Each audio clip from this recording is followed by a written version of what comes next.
अपार आईडी के नाम पर खेला खेला जा रहा है। विद्यार्थ्यांचा अपार आयडी भरून देण्याबद्दल शिक्षण विभागातर्फे जे काही शाळा मॅनेजमेंटवर विनाकारण दबाव वाढवला जाऊन राहिलेला आहे तो अत्यंत चुकीचा आणि दिशाभूल करणारा आहे। अपार आईडी पर कंसेंट देने का मतलब, सहमति देने का मतलब कि आप ऑपरेशन टेबल पर अपने बच्चे को भेज दिए हैं।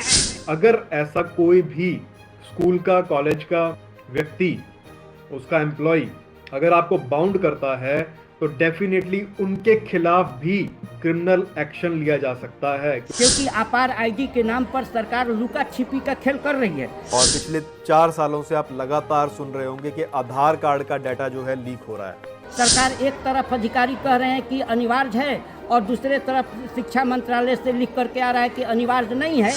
आरटीआई के माध्यम से उन्होंने जवाब दिया है कि अपार कोई अनिवार्य नहीं है। आपके बच्चों के साथ साइबर बुलिंग की जा सकती है, आपके बच्चों का डाटा जो है किसी गलत कंपनी के पास जा सकता है। नमस्कार, देशोन्नतीमध्ये मी स्वप्नील दुधारे आपलं स्वागत करतो। आजचा विषय आहे अपार आयडी। अपार आयडी म्हणजे automatic permanent academic account registry. हे युनिक आयडी 12 अंकी असून यासाठी देशभरात मोठ्या प्रमाणात मोहीम राबवल्या जात आहे।